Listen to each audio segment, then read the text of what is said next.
Getting money like cashier. Get the money like a cashier. Customer, clientele. I was broke, that was last year. Getting money like cashier. Get the money like a cashier. Benjamin, nothing less. I was broke, that was last year. Don't change them. I never switched up. Been down since day one. Stay social.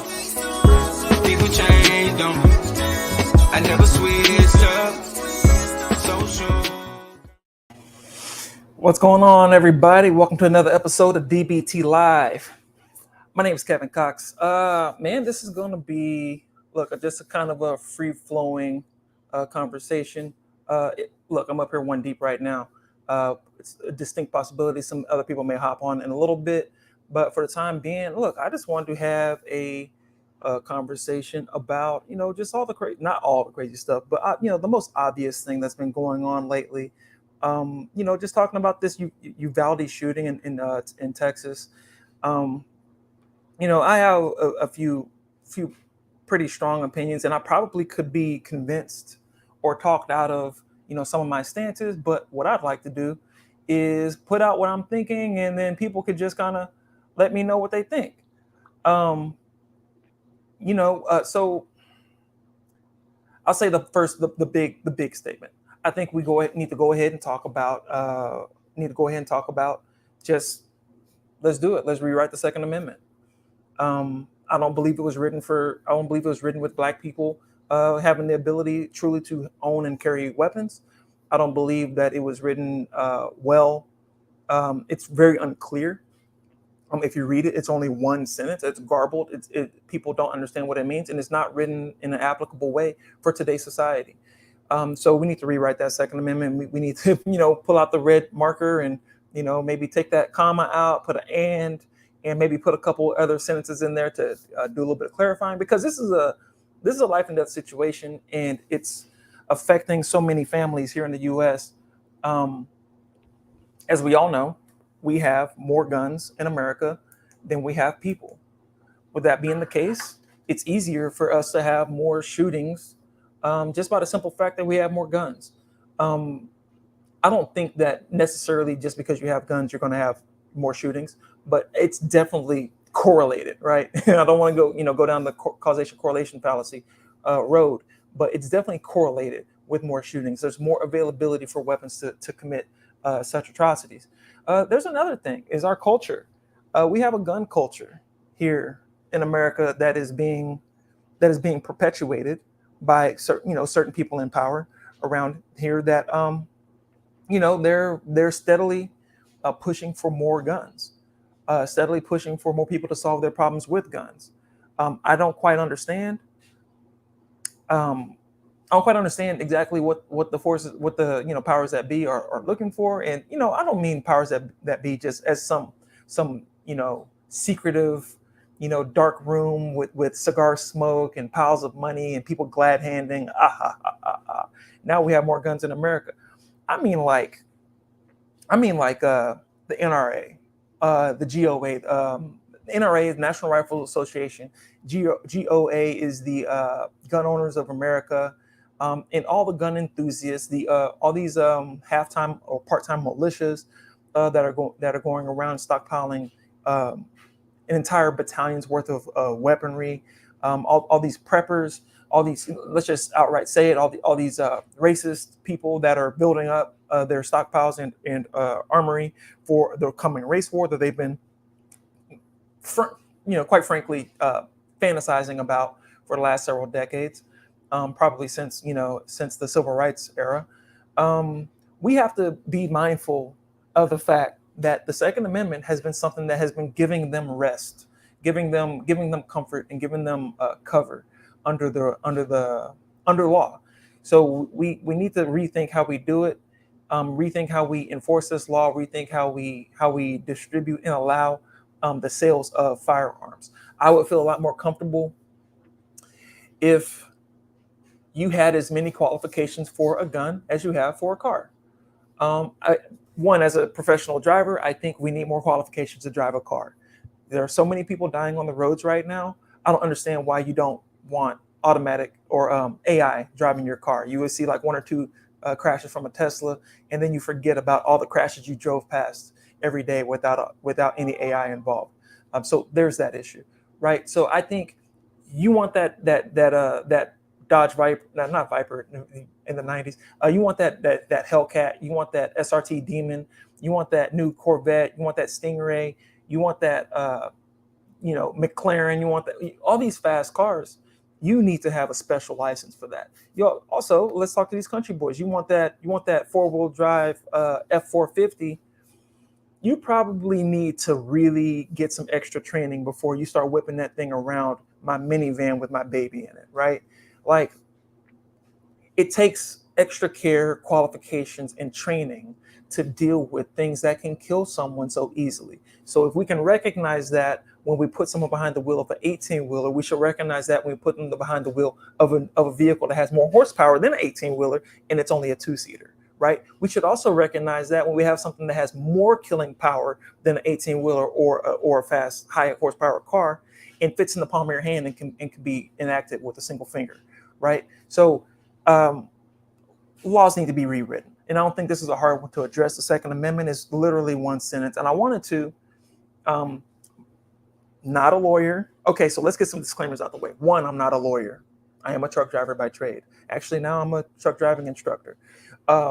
Two, the co-founder of Dope Black Thoughts is actually a former trial attorney and a judge.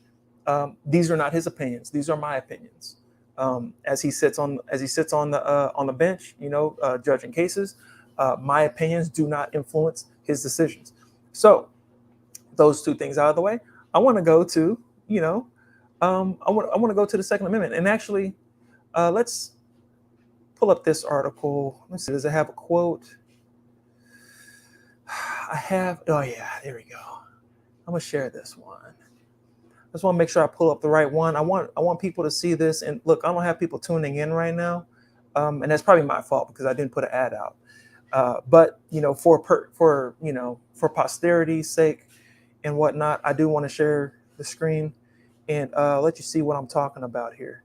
So I'm pull up on Chrome. This is an article talking about how the NRA rewrote the Second Amendment. Now, and excuse if ads pop up, cookies and all that. But we gotta get this work. This is on BrennanCenter.org. I believe it's a think tank. How the founders never intended to create an unregulated individual right to a gun. Today, millions believe they did. Here's how it happened. Now, I'm not going to read word for word. I'm not going to read this word for word for you. And as it says here, if you see it here at the top, this was cross-posted on Politico magazine. A fraud on the American public is how it was described by Chief Justice Warren Burger of the Supreme Court, former Chief Justice, described that the Second Amendment gives an unfettered individual right to a gun. When he spoke those words on PBS in 1990, the rock-ribbed conservative appointed by Richard Nixon was expressing the longtime consensus of historians and judges across the political spectrum. Now, I think we should flash back to the way Republicans, conservatives, and politicos of the day were back in the 70s. And this is, keep in mind, this is immediately after the assassination of Martin Luther King and Malcolm X, and all the beatings and mistreatment during the civil rights era, and all the protests and riots and civil unrest that were going on in that era. Republicans and conservatives, even your Richard Nixon invented the EPA. He cared about the environment. He didn't think that all profits and all industries should be able to destroy, the land that we live in. The Chief Justice, who was a conservative and was appointed by that conservative president, Richard Nixon, he believed that we're being sold a bill of goods that isn't reflective of what the actual law really means. Now, here it says, 25 years later, Burger's views seem as quaint as a powdered wig. Not only is an individual right to a firearm widely accepted, but increasingly states are also passing laws to legalize carrying weapons on the streets, in parks, in bars, even in churches. Now, keep in mind they're also talking about doing that in school. So we're doing them one better nowadays. Guys, America is the home of the school shooting. I want to say America is number one at killing kids in public schools. We are number one at having more guns than people. We are the best at killing our own. We're really good. There is some American exceptionalism going on, and that's the kind of American exceptionalism that I don't want to see. I don't like that. It's kind of crazy. So I don't know. I don't know exactly, how much to really dig into it. And I don't want to sound like I'm unpatriotic, because I do love my country. I'm glad I was born in America. But it gets to a point where I consider, like, man, should I move to a different country? It's not safe as a Black man to live here in many instances. It's not, it's not fair when I try to get a job. It's not fair when a Black woman comes up missing or makes charges against someone for rape or assault. It's not fair when a young Black child goes, is abused. It's not fair when a person with my skin color touches the criminal justice system. So we have to talk about, the fact that these amendments were written when Black people were less than human. Black people were I'm not going to say were less than human, were considered less than human by the American government and by the American people. And even if the law changed and said we were no longer property and whatnot, what about the American opinion of Black Americans? That's the main thing that I want to focus on. As this next article says here, the Second Amendment is not intended for Black people. There's racist history in gun governance. I want to just sit here for a second and ruminate upon that title. You and I both know, and everyone listening, everyone that's in the audience forever from here on out, because this is digital, it doesn't die. Everyone tuning in on YouTube, for a fact that if a Black person has a gun on them, they are more likely to be killed by the police than a white person with a gun. If you don't believe me, go on YouTube and look up when they do these experiments of open carry. When a Black person open carries, we're talking about, we nearly have armored personnel carriers in the streets surrounding these people. They have armed standoffs with people. They have their hands in the air and whatnot. And they're being surrounded by people pointing a gun at them. And whenever it's a white person with a gun, and we're going to continuously point to white supremacy throughout this episode, because that's what I do here on Dope Black Thoughts. I point it out. I just call it white supremacy. And I'm not going to claim, particularly pointed racism from any one particular group. I'm just going to say this is just showing how America continues this system that puts white people above anyone else and puts corporations and profits above the people. And it is eating the American family. I mean, we can get into that as we talk more about economic systems such as capitalism and whatnot, but it's destroying the American family, and this is further and further proof of it. And it touches my heart quite a bit when we start talking about school shootings, because I was on the school board in Colorado, in the home of near the home of Columbine. It hit me. I believe I was on a truck. I had just moved to Colorado and I was training on a job. I was riding with a guy and we drove by Columbine High School, and he goes, "There goes Columbine." And I was thinking it was like using some euphemism, but once it sunk in, we were past the high school. I looked, and once we passed it, it took about 5 minutes, and it hit me like a ton of bricks. A bunch of kids were killed in there, and I don't want to suffer from recentism, because through this country's history, tons of people have been slaughtered senselessly. They've been slaughtered by maniacal criminals, and also by government entities and whatnot, especially in the Black community. You've heard of Black church bombings and the bombing of Black Wall Street. I'm sure plenty of children passed away in that instance as well, while they were running the Negro out of Tulsa, Oklahoma, as the newspaper article said. So I don't want to suffer from recentism, but that hit me like a ton of bricks when I saw Columbine High School. And to think that those these newer generations of children have to go to that school knowing its legacy, knowing what happened there, and knowing the cause of it, and knowing that nothing legally has changed since then, and knowing that after the Sandy Hook shooting, that nothing changed. And I'm going to stop this share for a little bit while I run my mouth. If I can find the button here, let me just. Knowing that after the Sandy Hook shooting, I think Obama dropped a tear on camera, didn't he? Look, not to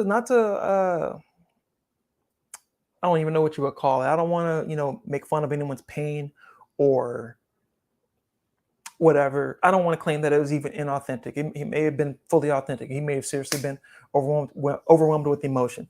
But if you shed tears and absolutely nothing changes, and you're the most powerful man in the country, according to the legal and the legal structure of the way things are run, I don't care. You don't pull my heartstrings when you shed a single tear. Or he could have been bawling his eyes out over those poor children that were massacred in Sandy Hook. And it doesn't matter to me if a law doesn't get changed or written.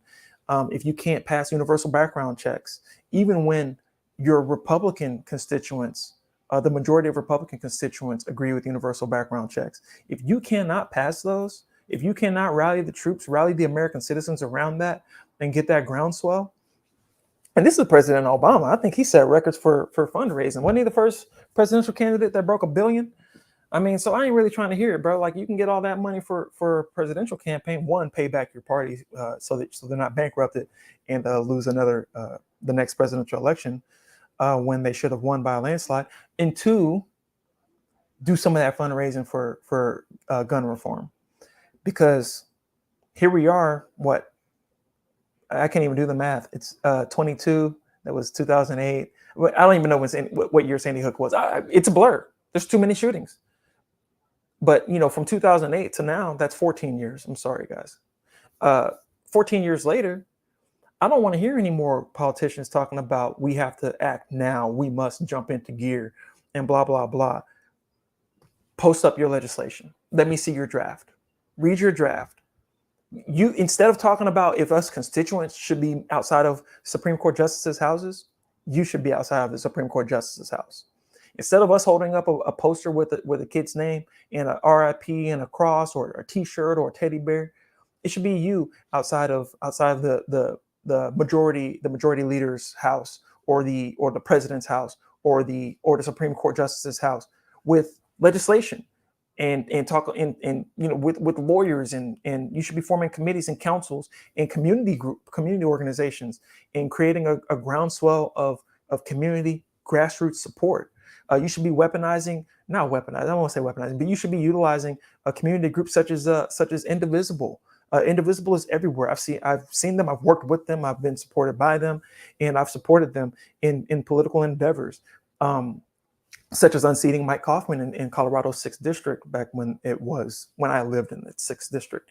I think you should use groups like that. They have a national impact, and they're made with regular people and a lot of people who are retired and have nothing else to do but to sit here and ruminate on a single solitary topic that gets under their skin that they really want to get change and reform with. Use a coalition of Indivisible and Everytown. Look, all these community groups.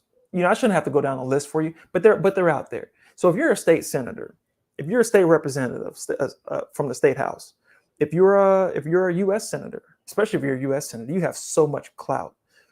There's only two of you in the state. The two of you should be able to, even if you're a Republican and Democrat, like you could be mixed, or you could both be Republicans.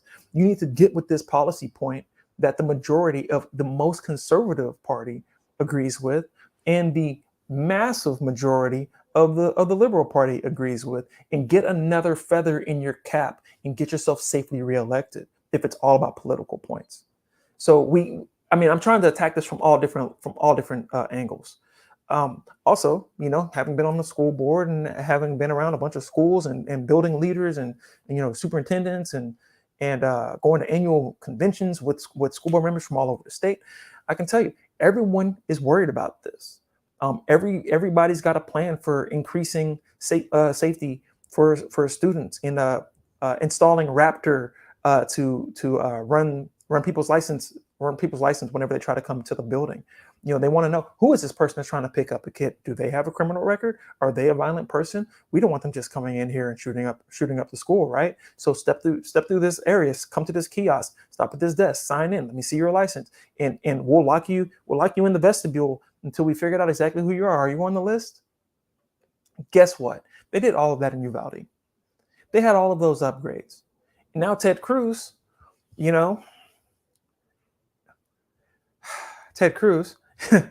is saying that the issue was that, there should have been only one door in and one door out of that school.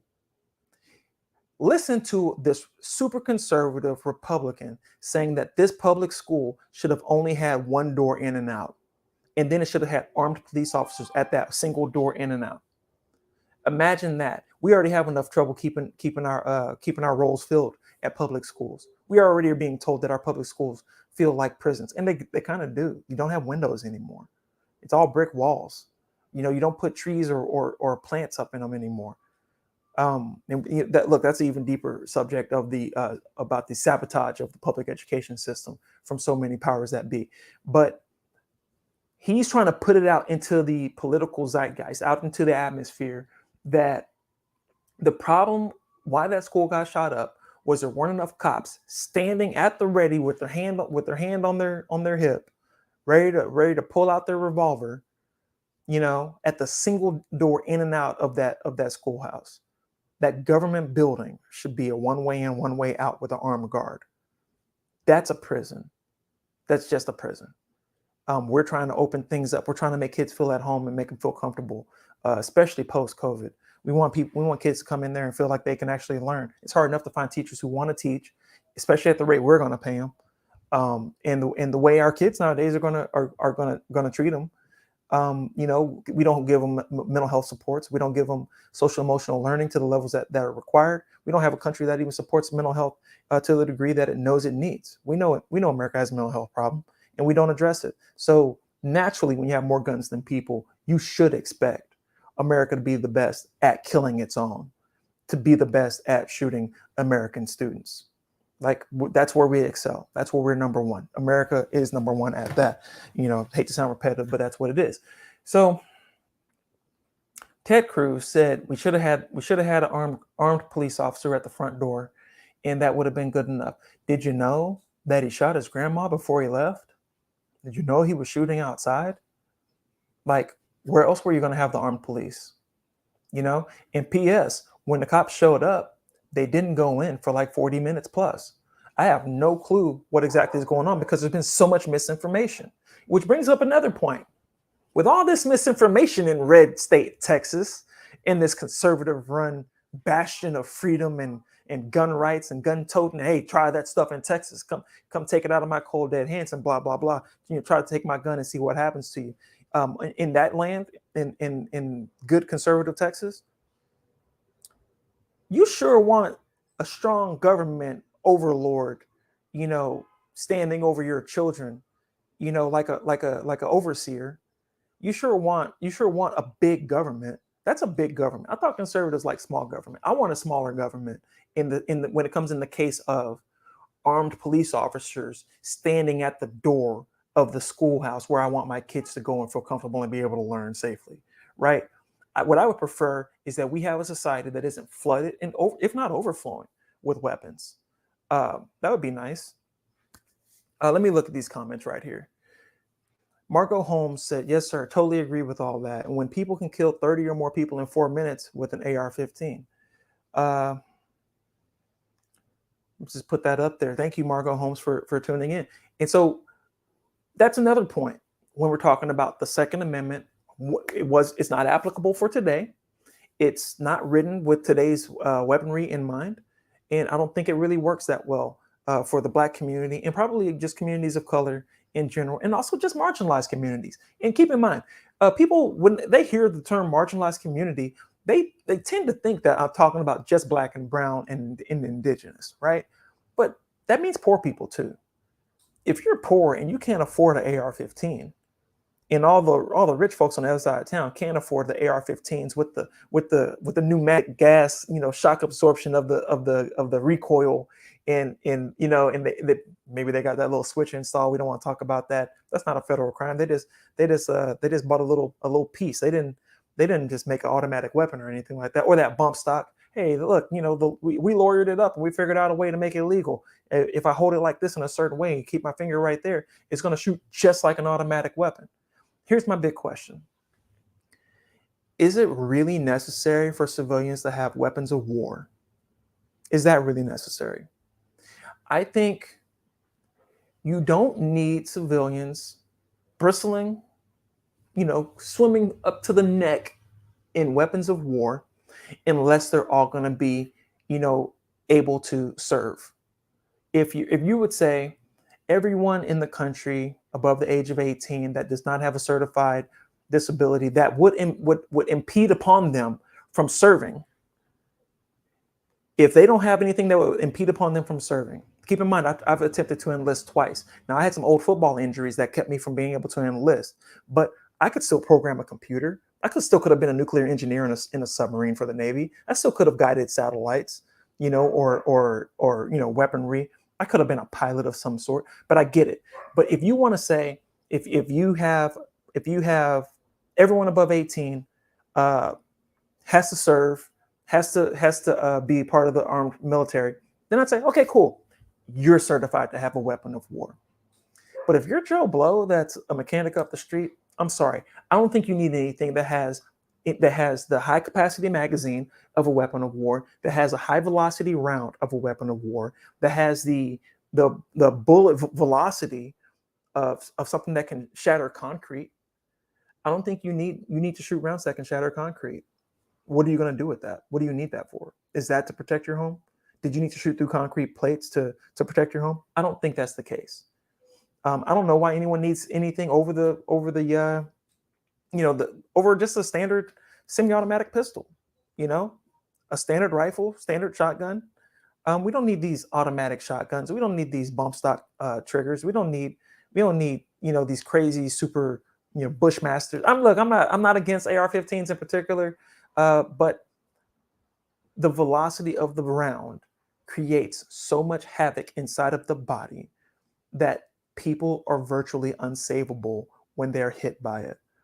It is not designed to protect you. It is designed to overcome body armor. It is designed to overcome bulletproofing of some sort, of some level. I'm not going to say, it's an end all be all of weapons or anything like that, because it's not that. And I do believe if we were to just ban AR-15s, they're going to get the next stronger weapon that may even be cheaper, or maybe less accurate and just be more destructive and have a higher round velocity. So that this is the problem. This is a major problem. What we need to say is that is a weapon of war, and we should just come to an agreement as a society. What we decide is a weapon of war, and say that's not really for civilians. Are you a civilian? Then you don't need a weapon of war. If you're enlisted, you're allowed to have it. And if you're not enlisted, sorry. Matter of fact, once you're no longer serving, you don't have a weapon of war anymore, right? Let's say you're in the reserves. If you're in the reserves, cool. You can have the AR in the closet, in the gun closet, under lock and key, biometric nowadays is technology and whatnot. Retina scan or a fingerprint or something like that. But come on, guys. I'm not talking crazy here. And keep in mind, this is from a young Texas man that grew up. I grew up in Baytown, Texas. I went to Ross S. Sterling High School. I went to a summer leadership program every summer before I was in high school, and they had a gun range. I went to ROTC training during the summer, and we shot in the gun range that was at the school. We shot 22 rifles, and I'm a great shot. I've been shooting since I was a kid. It's nothing to us. We also spun rifles when we trained for drill team with the Marine Corps ROTC. Thank you, Margot. No one needs AR-15s the same way that nothing good happens after midnight. That's another show, But let's just be honest with ourselves. Let's be honest with ourselves. We're not all soldiers. Just like I can tell you, y'all ain't truck drivers. When it's time to throw your vehicle into reverse, half of y'all can't do nothing with it. Just period. Half of y'all can't parallel park. and you need that auto parallel park button like they've had for a long time. So if you can't back up, you don't have the skills. You can't be a truck driver. Also, if you don't know how to handle yourself in a life and death situation, if you don't know how to walk into a life and death situation, not freeze, and not and if you were to pull your weapon out, would you even be able to do anything with it? Would you even be able to hit the right person? It's really easy to hit the wrong person, by the way. I believe statistically, and look, I could sit here and Google all day long, but I do believe statistically, they said that if you're armed during a home invasion, statistically, you're more likely to be shot than if you than if you don't have a weapon. Here goes Trent Warren. As long as they have access to them, we need access to them and train. So I agree with that. I want access to weapons. I own a weapon, right? I've owned a weapon actually since COVID because everybody was losing their mind, and I was kind of having PTSD about the last recession because it got tough out there in the last recession, and I wish I was legally owning at that moment because I was going through some things out there. But so I saw some of the same signs in being a big black man in America. I'm like, look, I might need to protect myself, and that was before that was before I heard about George Floyd and everything, before the whole country erupted into basically another round of civil rights. Here we go. Enlisted folks may be appropriate. I will give you that because of the fact the statistics back what you say. Thank you. Right about the home invasions too, my friend. I appreciate that because everyone thinks that they're going to do something that when they get in that situation. Here's the big thing that I know. I have a funny personal story. Everyone says, oh man, I remember being a teenager. I would think if someone would act like they were going to run over me in their car, I'm tall. I'm a big guy. I'm tall. I'm like, I'll just jump, dude. What do you think? You're going to run me over? That car's way down here. I'll jump out of the way, or I can just jump up high enough. It would just graze me. I can get out of there. I was walking out of a store, and a lady that was an administrator at my high school, she saw me and she wanted to play a prank on me. So she backed out of her space and drove at me really fast. And she stopped at my feet. I froze like a deer in the headlights. It's 3-4 in the afternoon. I'm walking out of Walmart and I'm just like, and you really think you're going to do something. I think Mike Tyson told you, everybody's got a plan until they get punched in the face. And some of y'all ain't never been punched in the face. So, it kind of is what it is. But when your house actually gets the door kicked in, how much time do you have to run to that gun safe and actually remember that code? Like when that window breaks and that alarm goes off and your baby girl screams, how good are you going to be able to shoot under that kind of pressure? Are you going to keep your finger on the side of that trigger, or are you going to squeeze it when you're pulling it out? Like if you miss, are you going to shoot into the wall where your kids are? These are big responsibilities. It takes a lot of training. You're not in the military, my friend. And if you are in the military, I feel like it's just fine for you. If you're willing to take that level of training, then more power to you. I want to see that. I want to hear that. Hate to say it, but the only way to get gun control is for all black people who can legally own guns to possess them. The laws will change the next day. Ronald Reagan and NRA crafted gun control in California once the Black Panthers walked in legally armed. Historical fact, sir. 100% historical fact. When the Black Panthers walked in and surrounded their state house, inside of the chambers, legally, possessing their, I think they had AK-47s. All right, and that's what happened in Uvalde. When the Black Panthers walked in on legally brandishing their AK-47s, boom, next thing you know, hey, we can't have those. Guys, it's not safe. What they really mean is black people can't have it. And so look, let me do a screen share because I just wanted to, oh God, it has to get like this. But all right. So I want to bring this up. I told you earlier that the Second Amendment isn't designed for black people, right? Well, so that means we have to talk about Philando Castile. So let me pull up the killing of Philando Castile. I think the Wikipedia article should say murder. Castile was driving with his girlfriend, Diamond Reynolds, in her 4-year-old daughter at 9 p.m. when he was pulled over by Yanez and another officer in Falcon Heights, a suburb of St. Paul, Minnesota. So we're in Minnesota. We're in a relatively purple, if not red, state. We're legally, and look, Castile told Officer Yanez that he had a firearm. He wasn't breaking the law. He wasn't trying to hide anything. He wasn't acting funny. What's the number one thing they say? Why'd you run? Why didn't you comply? He was asked to identify himself, and he pulled out his certification that he was allowed to have this weapon. He said, yeah, to which Yanez replied, don't reach for it then. Castile responded, I was reaching for, and Yanez said, don't pull it out. And he said, I'm not pulling it out. What I'm guessing is he was trying to get his wallet. That's what I'm thinking. He's trying to, fully identify himself or pull out his registration or what have you. Yanez said, don't pull it out, and then proceeded to fire 7 close range shots at Castile, hitting him 5 times. Castile died of his wounds at 9:37 p.m. in Hennepin County, 20 minutes after being shot. So let me remove that. Listen, if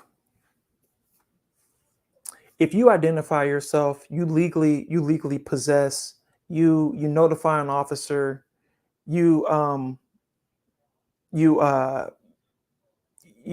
break the law, you don't run, you comply. We're told comply. Black people just need to comply. What's wrong with them? Why don't they comply to the officer? He complied. He gave every bit of information, and the next inch he moved, 5 shots in the body, point blank range in front of a 4-year-old, splattering him all over his 4-year-old. You understand what I'm saying? And back to the can you successfully protect yourself? This cop was 1 inch away from this man and still missed 2 shots. This trained officer only hit him 5 out of the 7 times. Where'd those other 2 bullets go? You think you're going to be able to do it when that guy kicks in your baby's window while you're sleeping? You're going to wake up and be on point, and you're not going to miss when that cop missed Philando Castile while he's standing over him. Castile is a horrible truth. Qualified immunity is the specter on that one.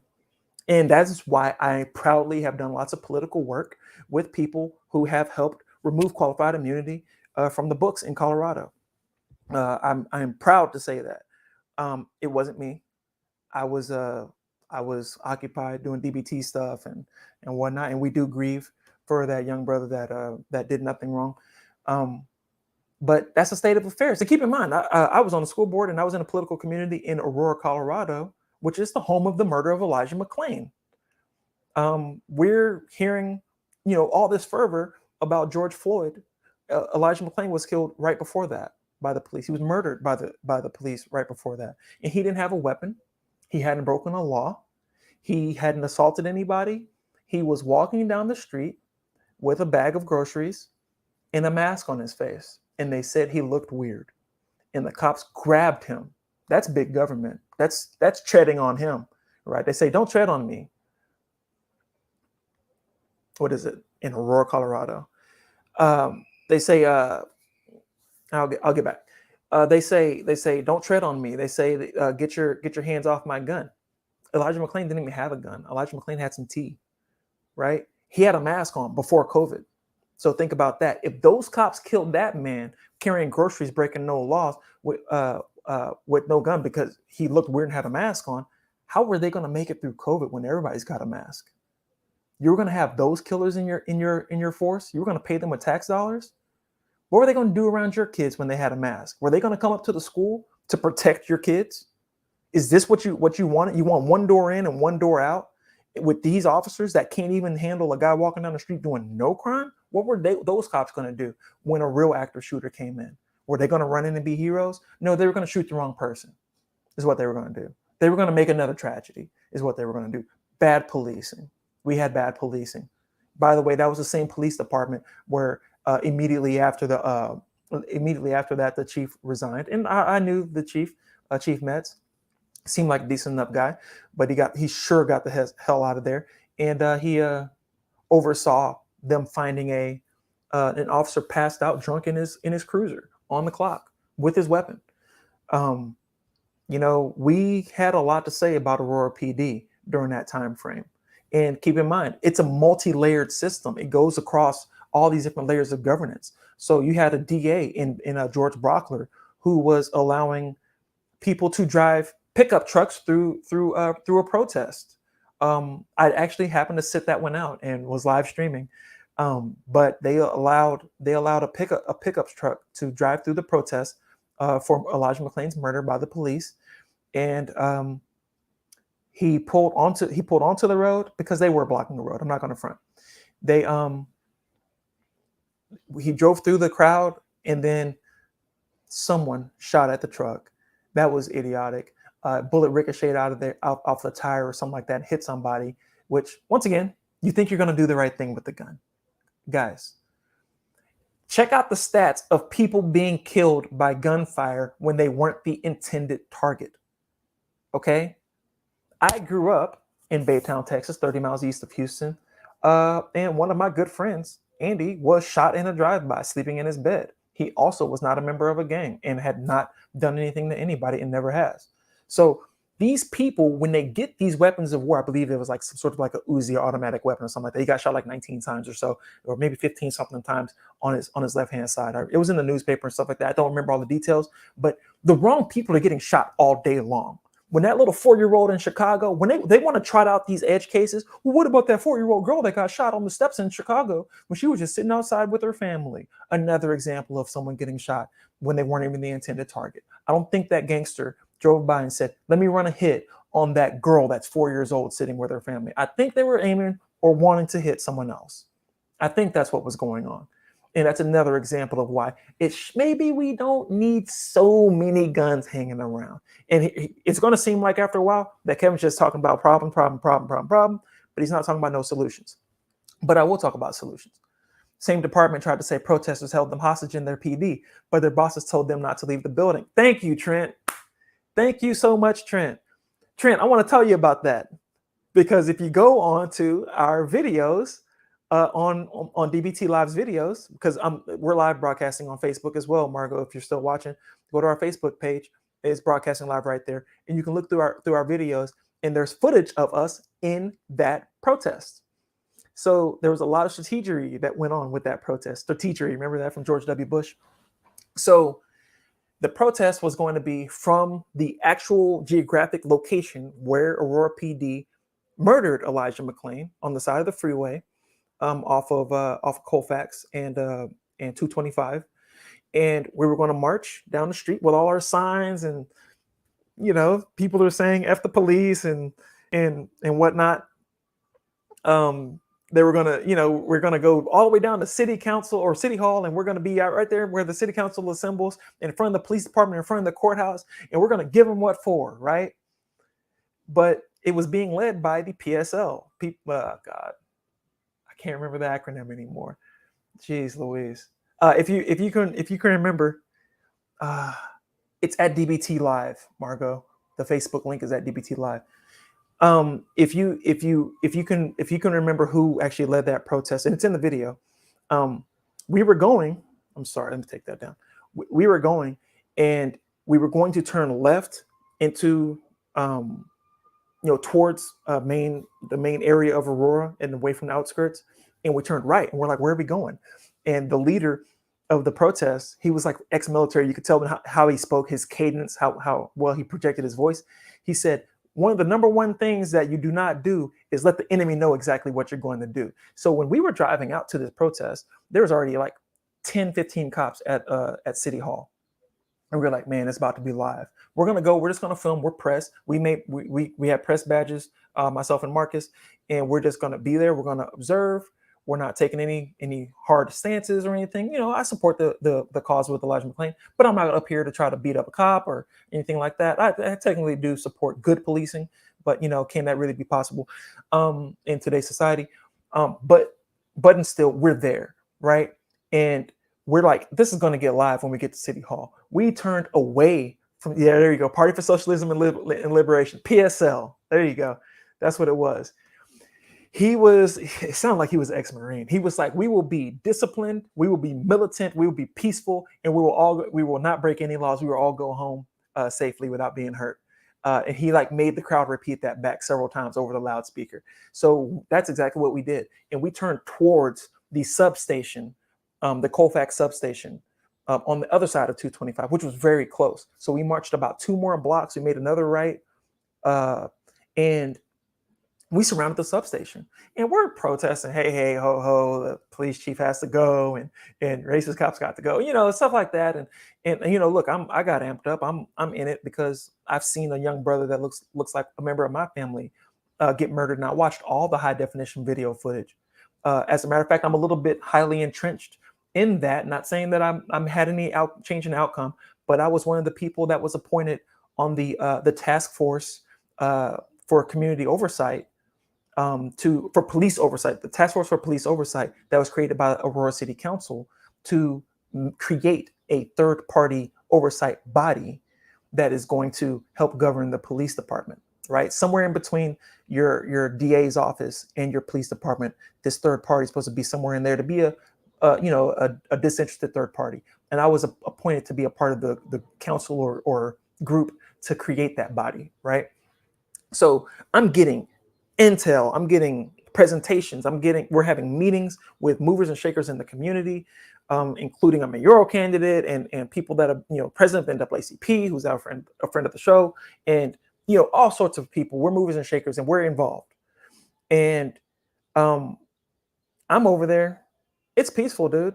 They got the drones flying over our heads. They're watching. They're watching us in 4K. They're just waiting for one wrong move.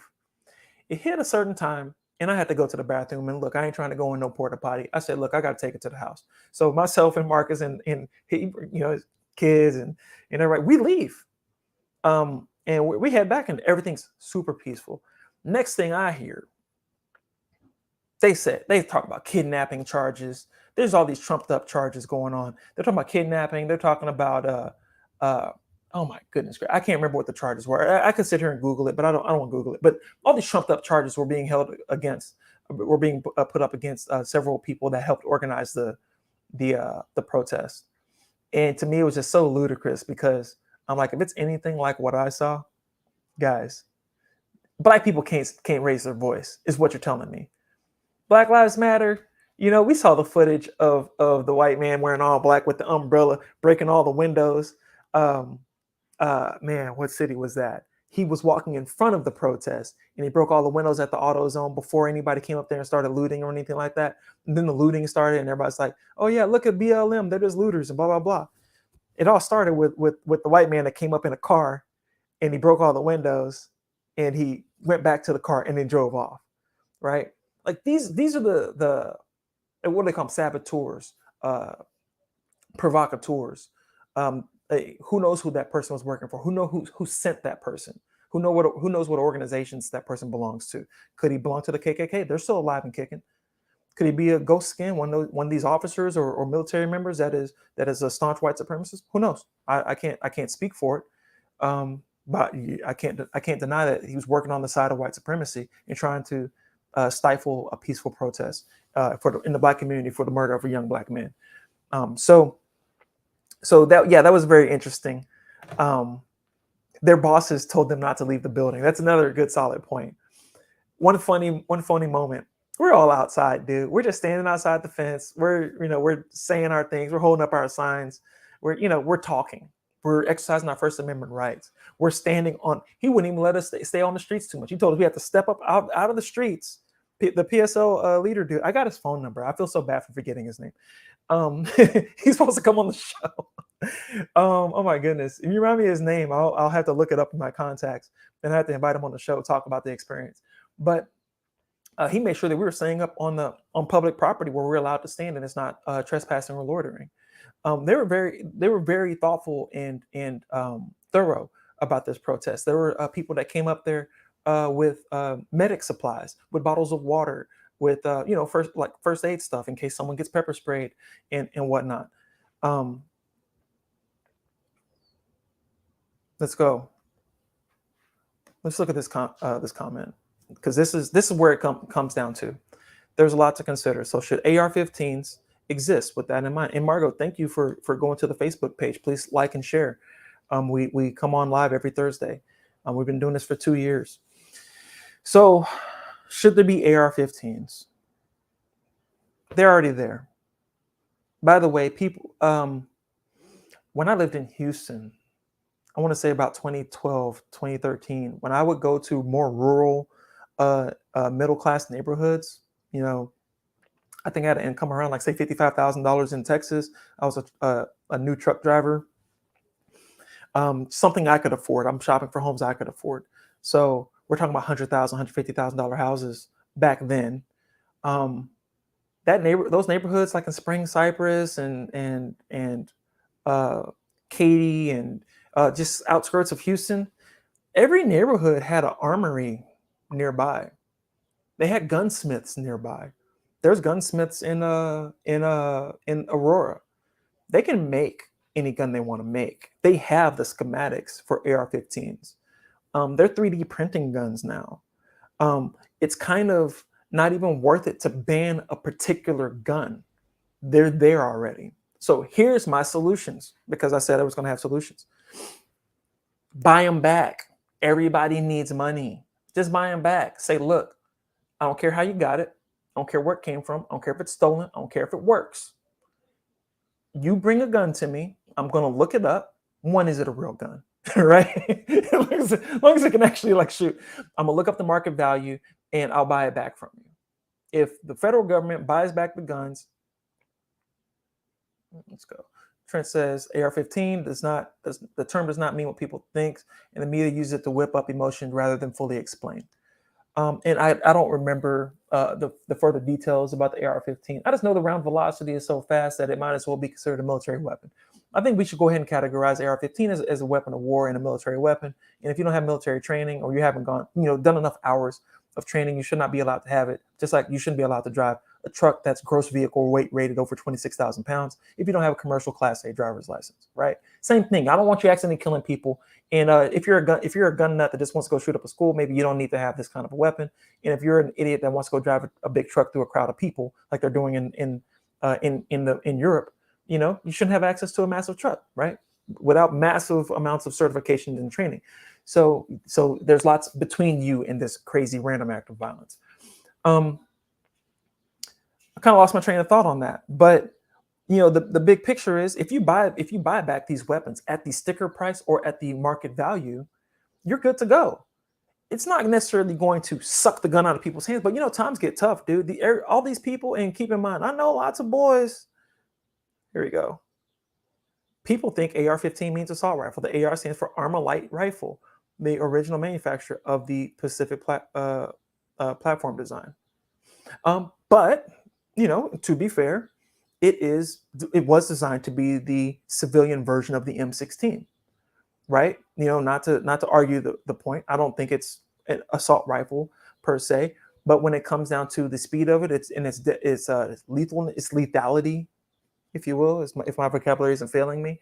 We're still talking about a weapon of war. We're talking about something that's a little bit more than protecting your castle, right?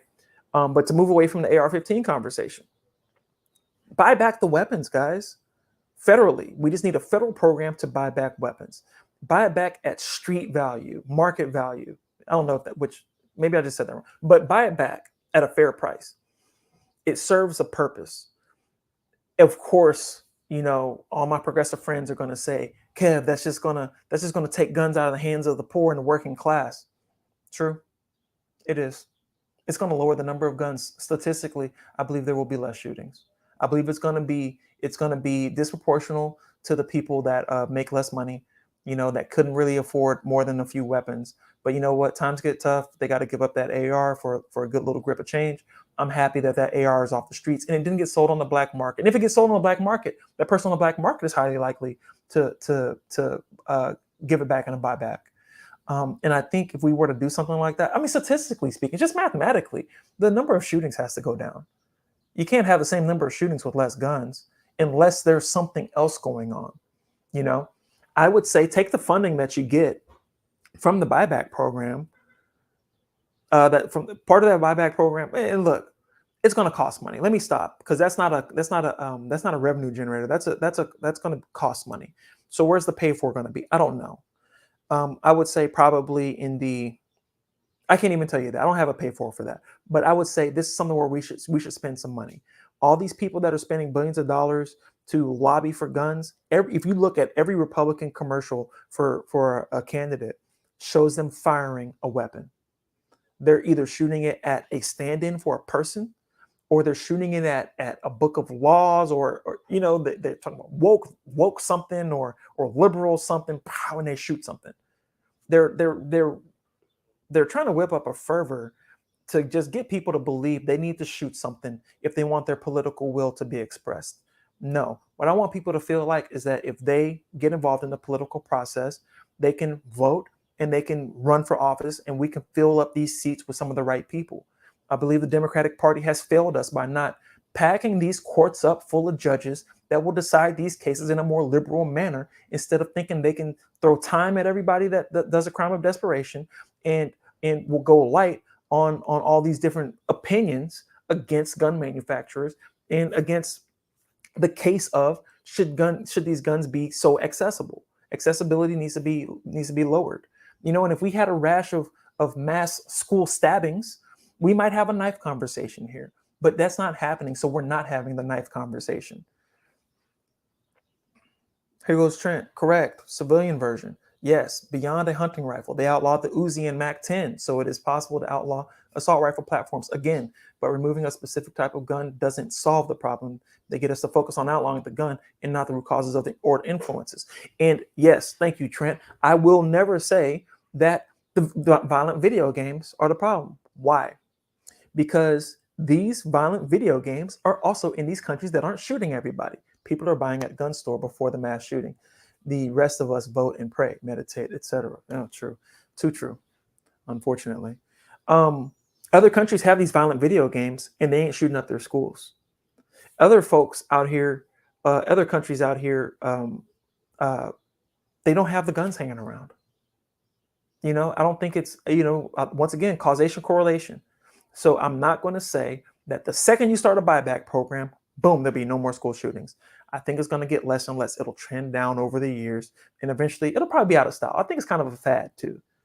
I think that, I think after, I think it was Christchurch, they started getting into the young, disaffected, built different white boy, and I hate to, I don't want to, just hit white boys with this, but these built different white boys and all these lone wolves. There's so many lone wolves, man. It's an army of them, isn't it?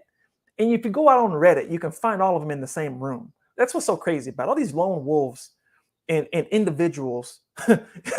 It's crazy. It's crazy. We got to start looking at the trend, and I think we can trend it down. I think there's a solution in that. And I think it may cost us a little bit of money, and we may just need to pay taxes and pay for it, because safety is important, especially when it's our babies. Especially if it's our schools. I don't really have a problem now with the gun culture we have in America. I don't think it's a problem now to have a few police officers at a campus or two, right? Or keep them en route, like close by, because school shootings are so prevalent. Keep them kind of patrolling. And I know it sucks for the students nowadays that it's so militarized and whatnot. And it feels like overburdening and whatnot.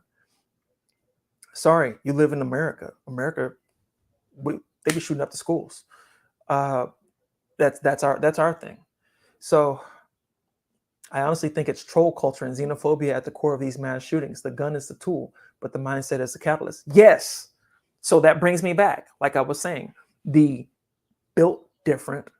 If you ever watched it, there's this YouTube channel by a Black gentleman named FD Signifier. FD Signifier on YouTube. He does these video essays, and I like to consider myself. Let's see what Margo is saying. Gun violence reduced with the ban on AR-15s, high number magazines. I'm assuming you were saying reduce, but yes, I think high capacity magazines is an issue. I don't think you need a high capacity magazine to defend your house. I do believe you have the right to secure your household, defend your castle and whatnot. I believe in stand your ground. I do believe in stand your ground. I don't think you should be mandatory that you flee. I don't. I'm not that type. I grew up in a troubled area, high poverty area. I think it's on the map now. McNair is the community I grew up in, Baytown, Texas. It was horrible when I was growing up. We could not walk to the park. We just could not walk to the park without expecting to be jumped. We took our dogs and we would take a stick and a chain, and we would need the stick and chain in case our dogs got hurt. And our dogs got hurt before, and we had to go and save our dogs from these people that were trying to attack us, that they were protecting us from. It got tough out there. And no, I'm not the type that runs away anymore. I was like that, and something changed, right? It should not be required that someone like me that went through those sorts of things. I'm jumpy. I'm on edge. I ain't gonna lie. People say I got PTSD. I've been through some things. It was the 90s. I was growing. It was 80s and 90s. I was growing up. So I've been through some things. And no, I do not just run away when the wrong thing happens. I turn and I try to see what I can do to make sure that I'm going to be safe and the people I love are going to be safe.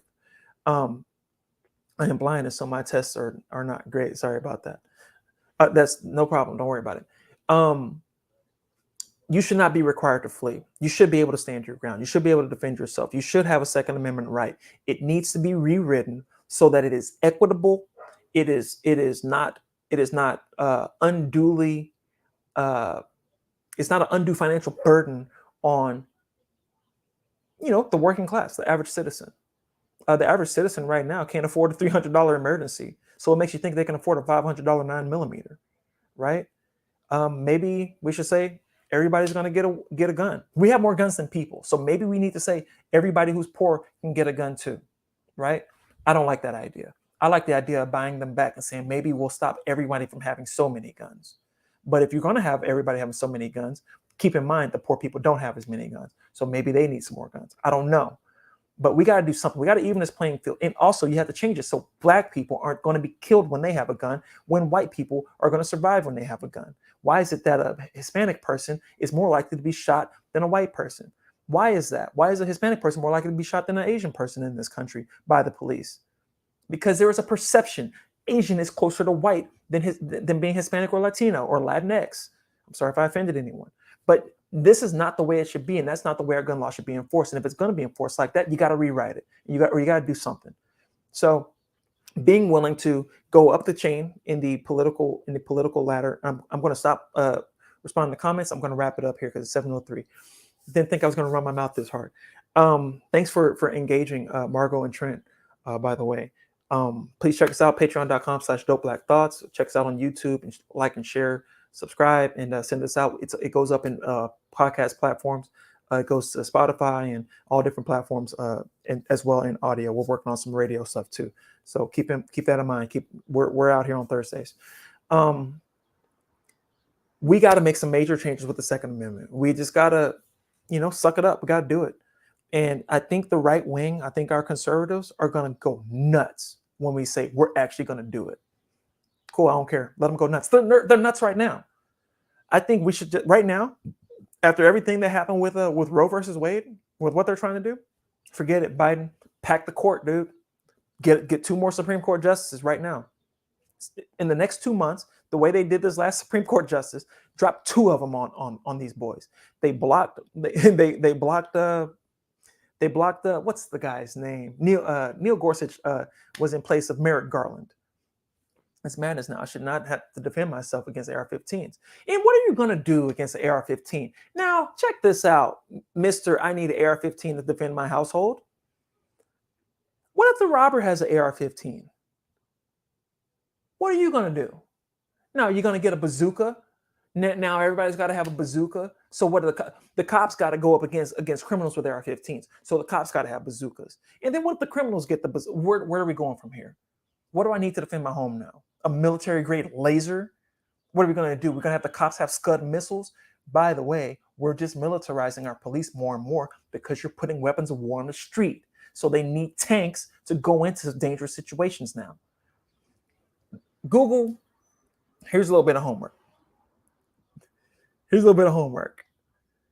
Google there is, oh my God, I had this picture. It was a picture of cops like in the 40s, 50s, 60s, 70s, 80s, and 90s, like just their uniform. What their uniform looked like and the kind of weaponry they kept on them.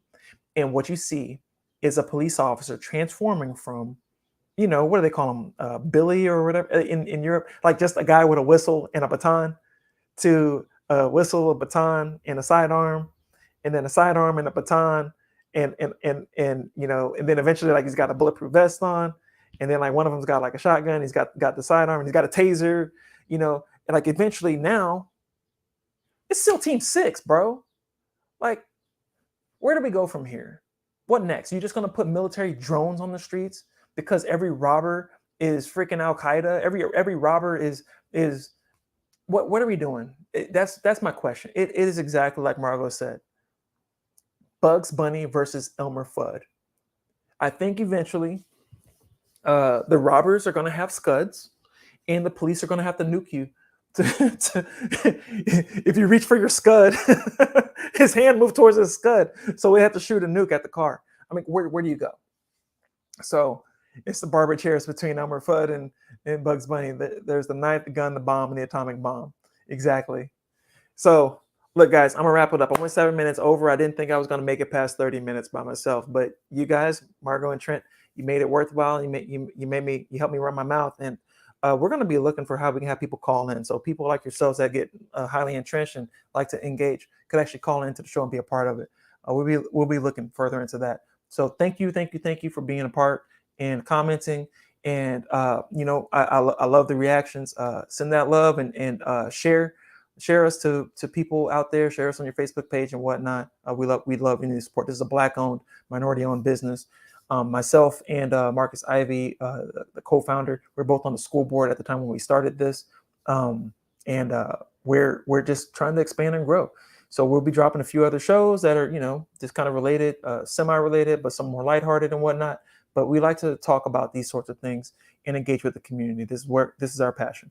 So again, thank you. We're going to wrap it up. I didn't play any banners, but you can find us on YouTube. You can find us on Twitter. I believe it's at DBT Family. Oh my goodness. Yeah. I can't remember off the top of the head anymore. I'm getting old, guys. Just had a baby. So like I pushed it up. But still, thank you. And DBT out. Peace. A-D-D-I-C-T-E-D.